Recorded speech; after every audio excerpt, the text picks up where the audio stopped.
자, 한번 기도 제목 따라 하시겠습니다. 성급하지 않게 하시고 지혜 있는 말과 겸손한 행동을 하게 하소서. 아멘. 네. 하나님은 우리를 위해서 이 세상에 좋은 것들을 숨겨 놓으셨어요. 그런데 하나님께서 숨겨 놓은 것 중에는 당장 우리가 찾을 수 있도록 하신 것들이 있어요. 또한 어떤 것은 찾지 못하도록 숨겨 놓으신 것들이 있습니다. 그것은 하나님께서 은밀하게 이 세상을 통치하면서 하나님의 뜻과 계획을 이루어가기를 원하시기 때문이에요. 그러니까 하나님이 숨겨 놓은 것 중에 우리로 하여금 찾기를 원하는 것을 찾는 것이 지혜인 줄 믿습니다. 그리고 하나님께서 우리에게 주시기 원하는 것을 찾는 것에 힘써야 돼요. 자, 2절을 보겠습니다. 2절. 이를 숨기는 것은 하나님의 영화요, 이를 살피는 것은 왕의 영화니라. 그럼 우리가 하나님의 일을 다 알지 못해요. 하나님이 알려주시는 것만 아는 거거든요. 근데 알려주시는 것도 깨닫지 못하면 어떻게 되겠어요? 자, 하나님 말씀은요, 하나님이 하실 일과 사람인 왕이 할 일이 따로 있다. 사람은 하나님이 하시는 일을 다 알 수 없지만 하나님께서는 필요한 것은 다 알려주신다. 그것을 하나님의 계시라고 말하죠. 그리고 우리는 그 계시의 말씀을 이미 성경으로 가지고 있어요. 그러니까 성경 속에 하나님의 계시인 뜻과 계획이 담겨져 있다는 사실을 우리가 깨달아야 돼요. 그러면 우리가 할 일은 뭐예요? 하나님의 말씀을 잘 살피는 거예요. 잘 살피는 거예요. 상황만 살피는 게 아닙니다. 환경만 살피는 게 아니에요. 거기서 지혜가 나오는 것이 아닙니다. 하나님의 말씀을 잘 살피면 상황 속에, 환경 속에 하나님의 뜻과 계획을 알게 된다. 깨닫게 된다. 그리고 우리의 삶 속에서 하나님의 뜻과 계획이 이루어지는 것을 보게 된다라는 것입니다. 그런데요, 때때로 참 답답한 것은 하나님의 뜻과 계획이 숨겨져 있어요. 특별히 우리가 힘들고 어려울 때는 하나님의 뜻과 계획이 숨겨져 있는 것 같이 답답할 때가 있어요. 그래서 주저앉아 있을 때가 있어요. 그런데 하나님의 뜻과 계시는요, 우리가 찾아야 돼요. 일어나야 돼요. 왜 하나님께서는 그것을 찾도록 하실까요? 이유가 있어요. 사람은요, 당연하게 주어지는 것은요, 소중하게 여기지 않아요. 이미 하나님께서 우리에게 살아가는데 필요한 아주 귀중한 것들을 주셨어요. 햇빛을 주시고, 비를 주시고, 공기를 주시고, 그렇죠? 자연 만물을 주시고, 먹을 것들을 우리에게 허락하셨잖아요. 근데 이런 것들 우리가 당연하게 여기지 않습니까? 그런데 이런 것들을 보면서 하나님을 깨닫거나 하나님 뜻대로 살지는 않아요. 모든 것이 내 것인 양 살아가고 내가 원하는 대로 살아갈 뿐입니다.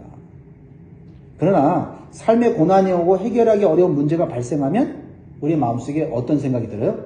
하나님의 뜻이 무엇인지를 알고 싶어하고, 그렇죠? 하나님의 해결책을 찾고 싶은 마음이 든다 이 말이에요. 그래서 숨겨진 하나님의 뜻과 계획을 찾기 위해서 간절히 기도하기도 하고, 하나님 말씀이 들리면 순종하려고 하는 그런 태도를 갖게 되는 것입니다. 그러면 하나님께서 고난과 문제 속에서도 하나님의 뜻과 계획을 발견하게 하셔서 하나님이 원하시는 길로 인도하시고요, 또 풍성한 복을 주시는 줄 믿습니다. 그러므로 예수님도 우리에게 하나님의 뜻을 찾도록 힘쓰라고 말씀하셨어요. 가만히 앉아있지 말고, 그냥 낙심하지 말고, 마태복음 7장 7절에서 8절 말씀 아시죠? 구하라, 그리하면 너에게 주실 것이요. 찾으라, 그리하면 찾아낼 것이요. 문을 두드리라, 그리하면 너에게 열릴 것이니. 구하는 이마다 받을 것이요. 찾는 이는 찾아낼 것이요. 두드리는 이에게는 열릴 것이니라. 그러니까 상황이 어렵고 문제가 해결되지 않는다고 그냥 주저앉아 있거나 그냥 불평할 게 아니에요. 아, 하나님이 숨겨놓으셨구나. 귀중한 거니까 숨겨놓은 거거든요. 그래서 찾기를 힘써야 된다. 찾기 위해서 힘써 기도하시고 힘써 하나님 말씀을 듣고 적용하시고 순종하시면 되는 거예요. 그러면 받게 될 거고 찾게 될 거고 열리게 될 줄 믿습니다.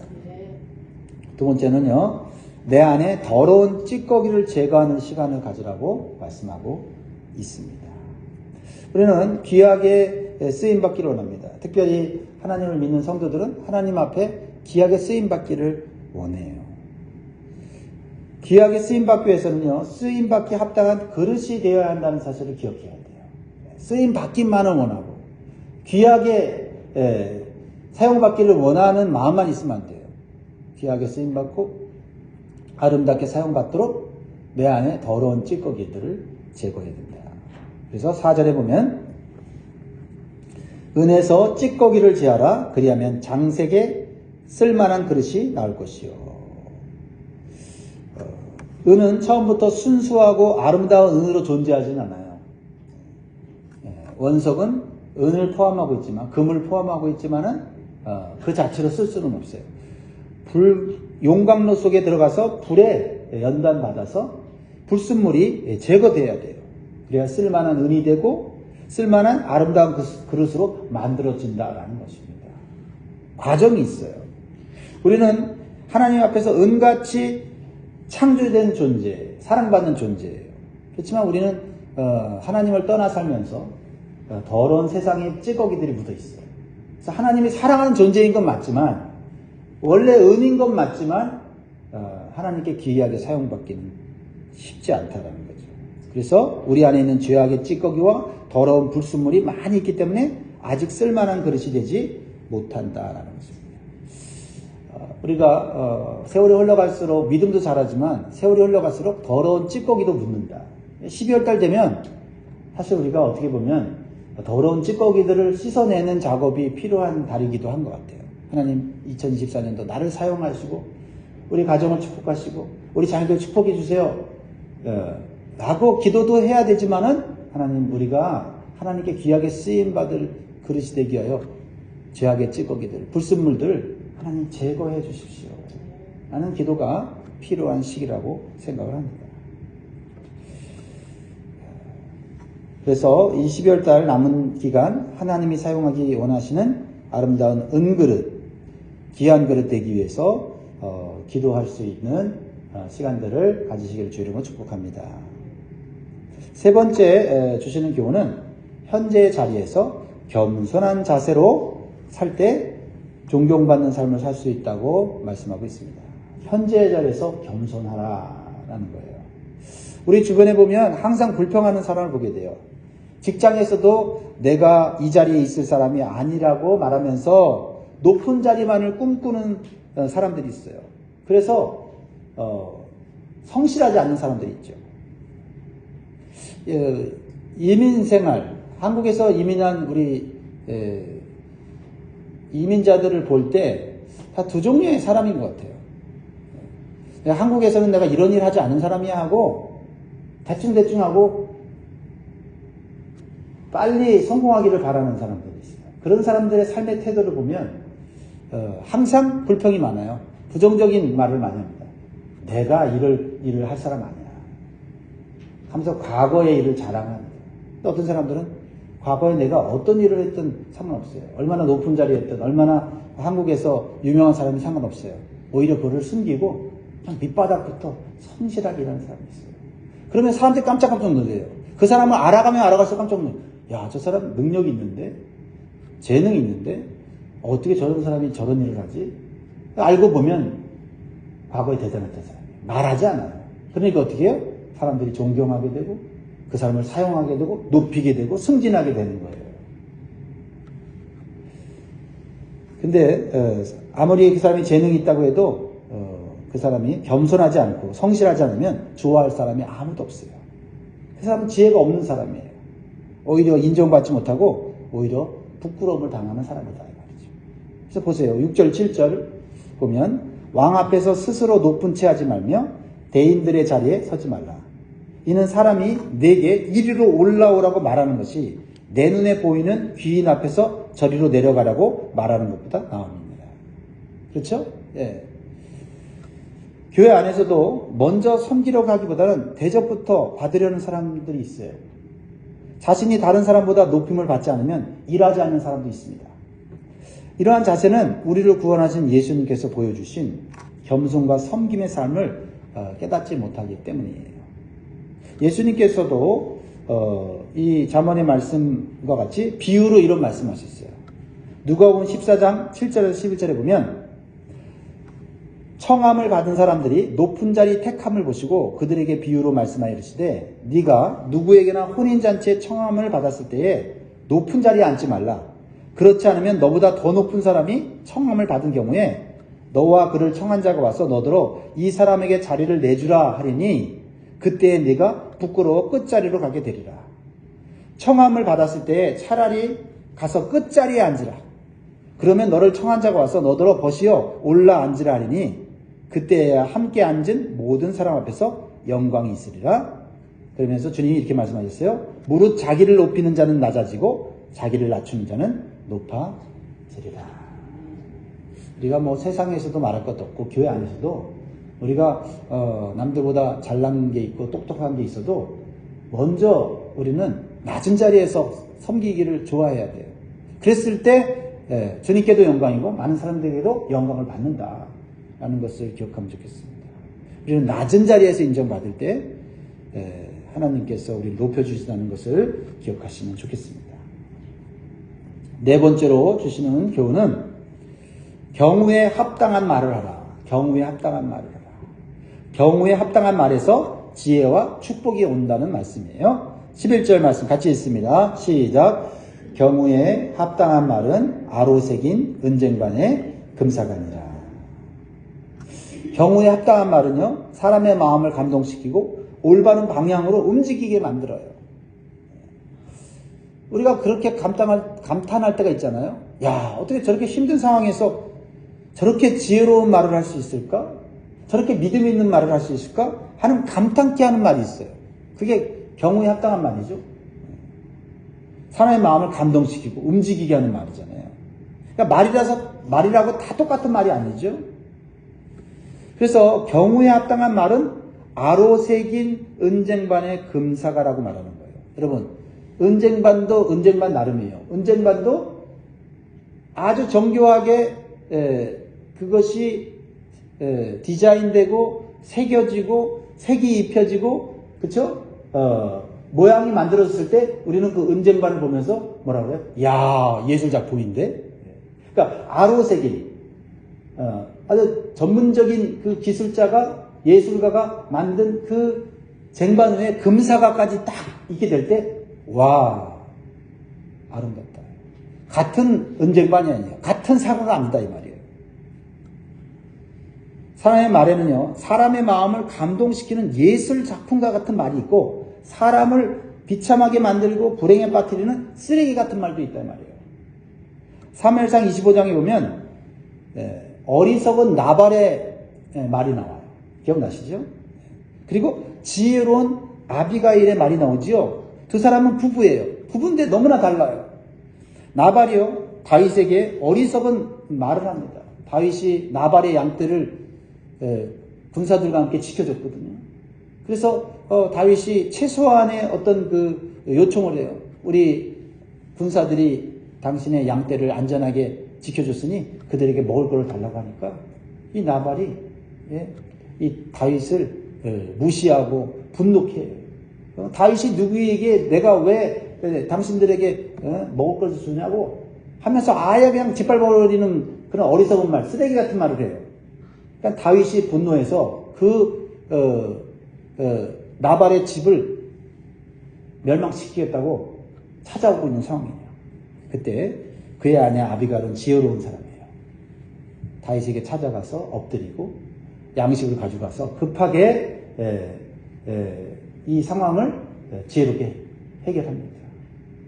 그래서 다윗의 마음의 분노를 가라앉혀요. 그래서 다윗도 죄를 짓지 않게 하고 자기 가정도 망하지 않게 하는 그러한 아주 경우에 합당한 말을 하게 되는 것을 보게 돼요. 여러분, 경우에 합당한 말이 뭐예요?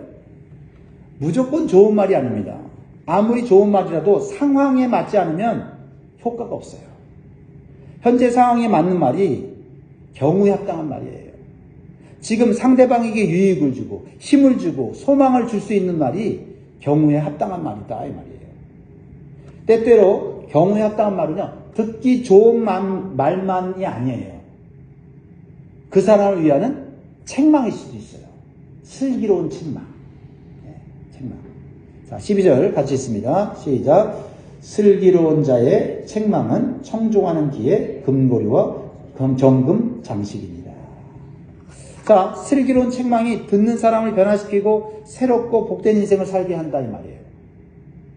그러니까 무조건 칭찬하고 무조건 높여주고 무조건 괜찮다고 하는 게 좋은 말이지만 경우에 합당한 말은 아니다 이 말이에요.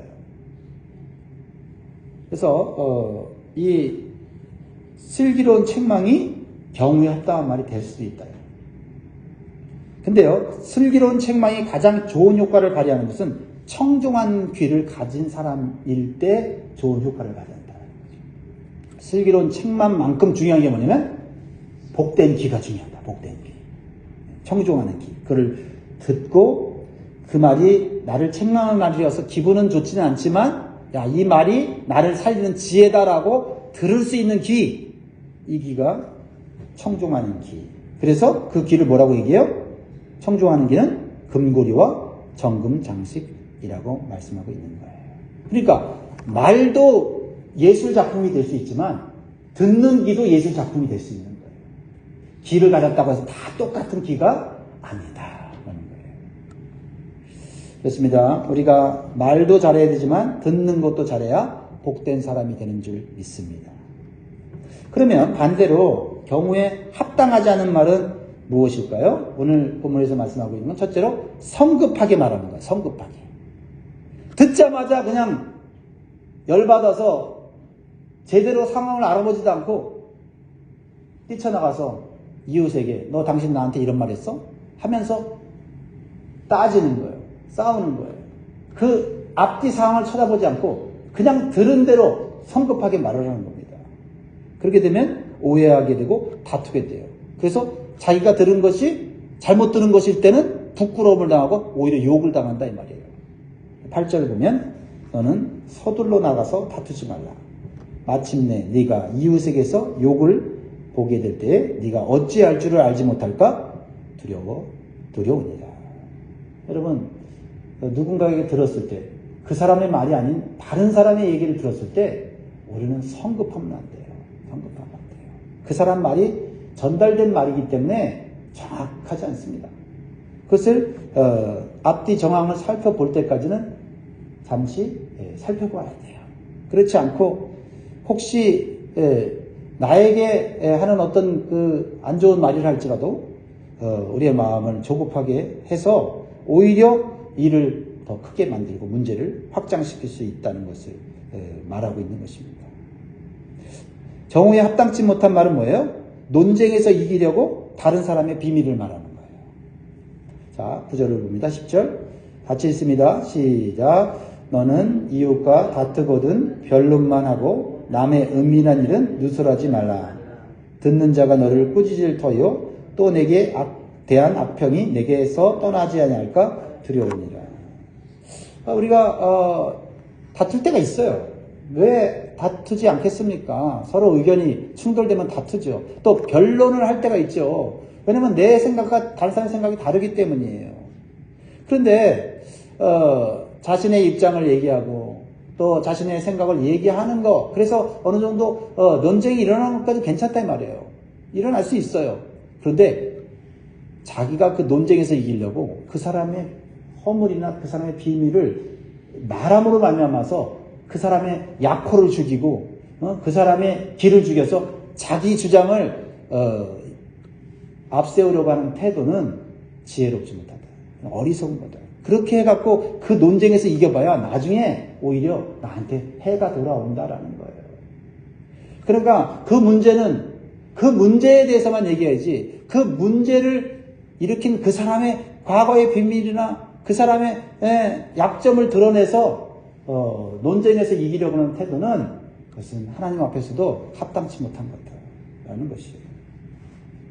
그래서 우리는 경우에 합당한 말이 무엇인지를 오늘 마음속에 새겨서 정말 그 말로 인하여 나도 살고 다른 사람도 살릴 수 있는 그 복된 지혜가 있기를 주의 이름으로 축복합니다. 마지막 5번째는 하나님의 마음을 시험케 하는 자가 되라 이렇게 얘기했어요. 하나님의 마음을 시험케 하라. 사실 마음이 시험케 된다는 거 참 그것처럼 기분 좋은 일이 어디 있습니까? 근데 우리는 하나님 믿는 순간부터 우리가 인생의 주인이 아니에요. 우리의 인생의 주인은 하나님이십니다. 믿으십니까? 그것을 항상 기억해야 돼요. 하나님은 우리를 구원하셔서 다시 세상으로 다시 보내셨어요. 그러니까 보냄을 받은 자, 사명을 받은 자다 이 말이에요. 그러면 사명을 받은 자가 내가 마음이 시험케 되려고 돌아다니면 어떻게 되겠어요? 그러면 하나님의 일은 망치게 되는 거예요. 그러니까 하나님의 마음을 시험케 해드리는 자가 될 때 하나님은 우리의 인생을 책임져 주시고 우리에게 더 큰 복으로 갚아주신다 이 말이에요. 그것이 지혜다 이 말이에요. 그렇죠? 하나님이 사명 감당하도록 은사도 주고 시간도 주고 물질도 줬는데 야 내가 이 세상에서 정말 멋지게 한번 살아보자 이러면 어떻게 되겠습니까? 그것은 잠시는 잘 살 수 있을지 모르지만은 결과적으로는 하나님 앞에 책망받을 일 아니에요? 그 얘기를 오늘 13절에서 이렇게 표현하고 있는 거예요. 충성된 자가 누구냐? 사명을 완수하여 하나님을 기쁘시게 하는 자가 누구냐? 라는 것이죠. 13절 같이 읽고 마무리하겠습니다. 시작. 충성된 사자는 그를 보낸 자에게 마치 추수하는 날에 얼음 냉수 같아서 능히 그 주인의 마음을 시원하게 하느니라. 이것은 솔로몬 왕이 경험했던 것을 이렇게 지혜로 표현한 거예요.